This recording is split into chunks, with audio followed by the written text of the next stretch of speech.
We're talking about the oxytocin hormone.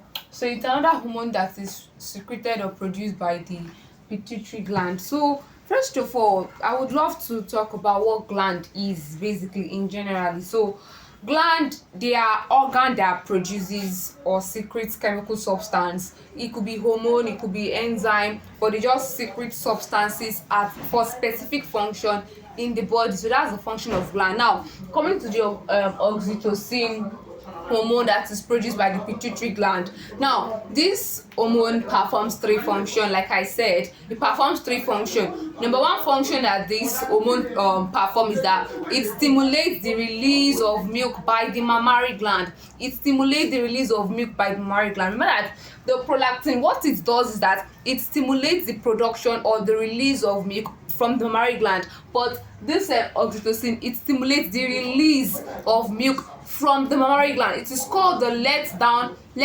reflex hormone. Now another function that this oxytocin performs is that it increases the bond or instinct between a mother and child, and it also increases the rate of contraction of the uterus or the womb during child delivery or during childbirth. Now the next hormone called the antidiuretic hormone or the vasopressin, they call it the ADH like it's on the board. Now this, from the two major words here, anti means against, like you all know in English.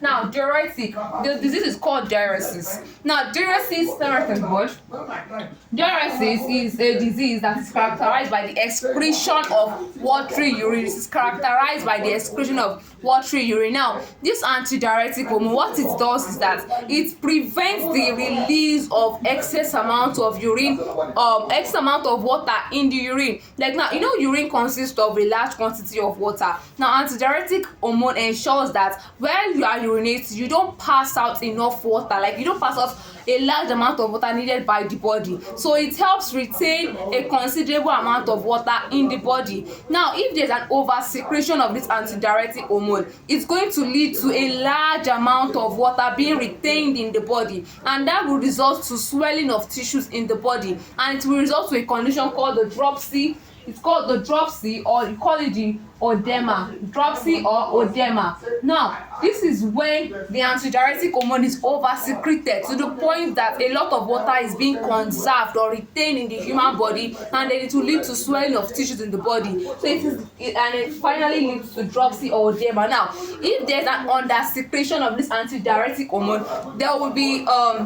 a large amount of water that will be excreted or passed out from the body. A large amount of water will be passed out. It will lead to diuresis. Diuresis is the excretion of watery urine. So a large amount of water will be excreted or produced from the body, and this diuresis further will lead to what they call the diabetes insipidus. Diabetes insipidus is the release or excretion of a large amount of water from the body through the urine. Now moving on to the next form of next hormone is called the thyrotropin hormone. Now this thyrotropin hormone, what does it do? It helps, it's, you know, remember I said that the hormones secreted by this pituitary gland, they control or influence the release of hormones by other endocrine gland. Now pay attention here. This thyrotropin, it is secreted by the pituitary gland, but its function is to stimulate the thyroid gland. The function of this thyrotropin is that it stimulates the thyroid gland to produce a hormone called thyroxine. Produce a hormone called thyroxine. The thyrotropin stimulates the thyroid gland to produce a hormone called thyroxine. Now this thyroxine consists of 4 atoms of iodine. It's usually written as I4.